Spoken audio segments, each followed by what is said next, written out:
अस्सलाम वालेकुम नाज़रीन, K92 से मैं हूं अब्दुल कदीर शाह। तो हमारे साथ एक भाई और हैं जो सिंध की सकाफ़त के ऊपर कुछ कहना चाहेंगे। अस्सलाम वालेकुम। वालेकुम सलाम। मेरा नाम अब्दुल रशीद है और मैं सारे सिंधियों को सबसे पहले जो भी हमारे भाई यहाँ पे कराची में स्पेशली रहते हैं उनको इस कल्चर डे के हवाले से मैं उनको मुबारक पेश करता हूँ।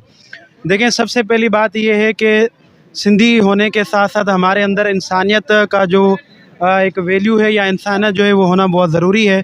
तभी हम लोग जो है जो सारे मुसलमान हैं, देखें सिंध में जो लोग रहते हैं उन सबको चाहिए कि वो आपस में मिलकर रहें। मैं ये इस कल्चर डे पे ये मैं सबको पैगाम देना चाहता हूँ, जो भी यहाँ पे भाई रहते हैं वो मिलकर रहें आपस में।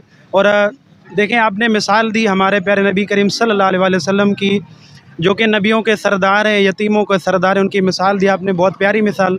मैं एक मिसाल और देना चाहूँगा। देखें, नबी पाक फरमाते थे कि मुझे सिंध से खुशबू आती है, मुझे उस इस्लाम की खुशबू आती है।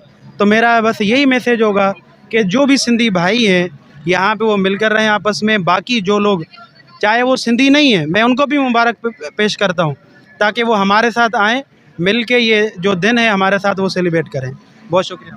जी नाज़रीन, भाई के आपने सुने कि क्या इजारा थे। यहाँ पे मैं एक और थोड़ा सा ऐड करता चलूँ कि सिंध सूफिया कराम की धरती भी कहा जाता है और नबी करीम सल्लल्लाहु अलैहि वसल्लम का इरशाद है कि आखिरी जो जंग होगी वो भी सिंध ही से शुरू होगी और सिंध के जवान ही इसको शुरू करेंगे। तो सिंध हमारा कदीम है। इंशाअल्लाह अल्लाह ताला सिंध को सिंध और सिंध में रहने वाले तमाम दोस्तों को सेहत दे और आगे मिलजुल के रहने की तौफीक अता फ़रमाए। अस्सलामु अलैकुम वरहमतुल्लाहि वबरकातुहू।